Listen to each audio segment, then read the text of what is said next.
Hello there guys, it's Joey, and this is a new item for the store. This is the Visions of a Magpie Shaman spell set. I like this a lot. I personally do work with Magpie energy, so I have a relationship, a very specific relationship with Magpie energy.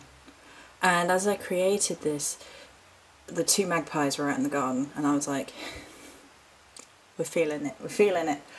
And we're going to talk all about it in a minute, but I just wanted to chitter-chat at the beginning. It's the first spell set with a beeswax candle instead of a cauldron or a votive, but I'm going to make those as well, I think, because I love this energy. It's beautiful.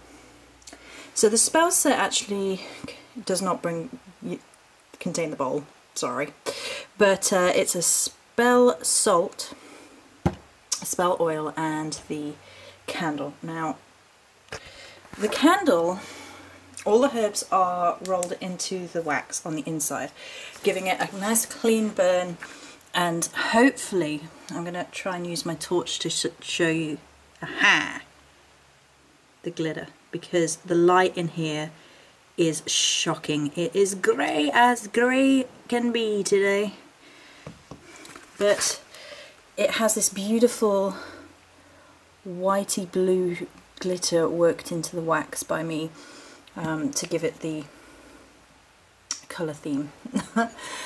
Right, and we're going to shake the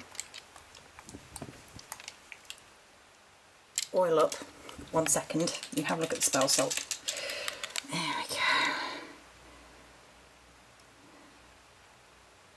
Something else, something else. See, if I put it there, you can't. It looks like it's completely black, but it's not. Maybe that's good though. Illusion and all that. Right. So I'm going to talk to you about the energies of the spell set. So the Magpie Shaman is to see and to speak, energies to enhance the third eye and throat chakra, containing the power of the magician from tarot and the will to create change, the ability to access prophecy and vision, both seen and spoken. The magpie can be associated with shapeshifters and misunderstood powers of deity. In particular, the two that most spoke to me whilst creating the set are obviously the Morrigan for obvious reasons, but also the goddess Hel, described as having a face that is half blue-black and half flesh or white. Great respect is due to such deities because they can be a double-edged sword, and the way in which different cultures view magpies as omens is testament to this.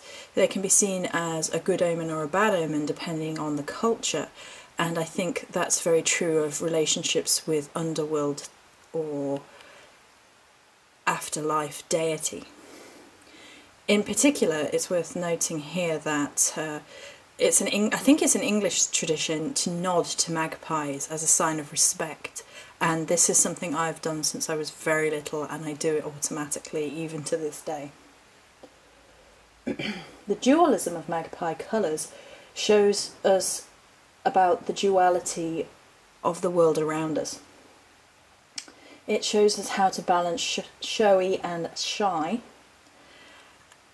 as well as looking into balancing different aspects of ourself, the shadow self with the light self and all that sort of energy.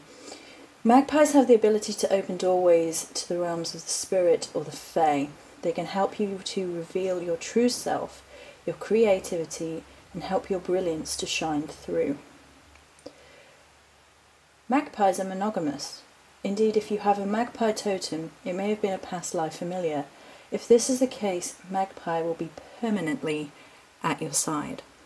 I love that. I love that. I thought that was amazing. I was like, oh!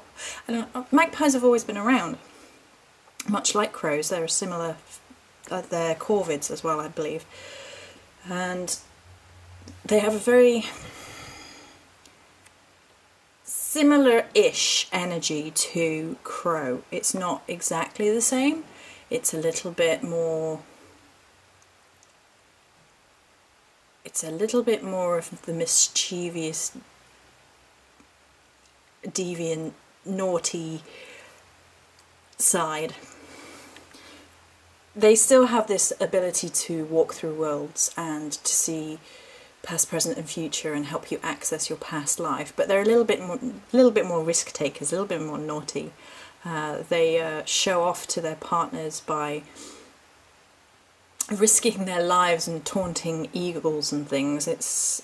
They are very, very naughty. But that works really well with the energy of the set, because it's speak your brilliance and don't be ashamed, but at the same time they can be quite elusive creatures, and that in itself shows us that we need to balance the showy side of ourselves with the secret side of ourselves. It's a very witchy sort of set. It's very, very, very witchcraft based, very magic based, very prophet based. So yeah. So there you go. I'm super excited for this one. I think it's beautiful. I've actually made 2 of the spell salts so I can use them in some magical workings this waning moon. So there you go. So that's it for the Visions of a Magpie Shaman set. Many blessings.